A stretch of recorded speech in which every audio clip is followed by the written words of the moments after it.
বুধবার রাতে কমলপুর আমবাসা সড়কে দ্রুতগামী পুলিশের গাড়ির ধাক্কায় গুরুতর আহত হলো 4 জন।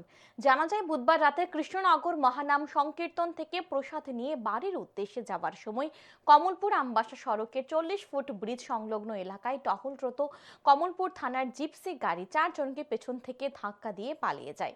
গাড়ির ধাক্কায় গুরুতর আহতরা হলো অভিজিৎ আচার্য বয়স 25 বছর, সত্যজিৎ চক্রবর্তী বয়স 27 বছর, তমালিকা চক্রবর্তী বয়স 25 বছর, অর্জুন আচার্য বয়স 4 বছর।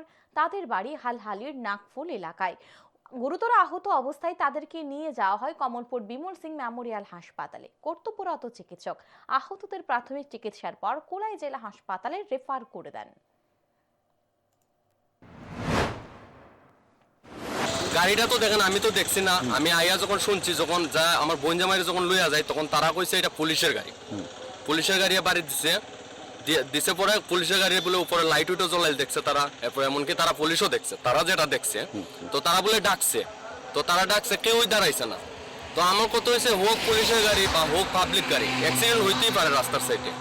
একজন মানুষ 3-4জন মানুষ এমন করছে, তারা যদি মানুষত্ব জ্ঞানটা থাকতো, ব্রেকটা দিয়া তো দেখা যেত যে মানুষটি আছে বা তারা একটু তুলি বা ধরি, অ্যাক্সিডেন্ট হইতেই পারে।